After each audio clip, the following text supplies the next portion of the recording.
ஒரே நாடு ஒரு தேர்தல் சாத்தியப்படாது. அது ஜனநாயகத்திற்கு எதிரானது, இந்திய அரசியல் அந்த சாசனத்திற்கு எதிரானது தான் இந்த ஒரே நாடு ஒரே தேர்தல்.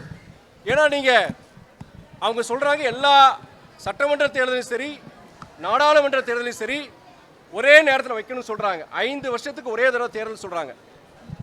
அது முதல்ல என்ன நோக்கத்துக்காக பாஜக கொண்டு வராங்கிறது அது எல்லாருக்கும் தெரியும்.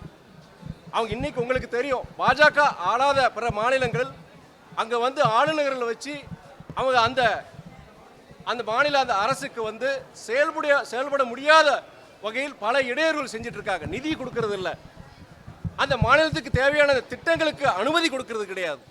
பல்வேறு சிக்கல்களை ஆளுநர் வச்சு பண்ணிட்டு இருக்காங்க. இப்போ அந்த ஒரே நாடு ஒரே தேர்தல் மூலியமா அவங்க ஒரு சர்வாதிகார தனமான ஒரு ஆட்சியை கொண்டு வரதுக்கு வாய்ப்புகள் இருக்கு.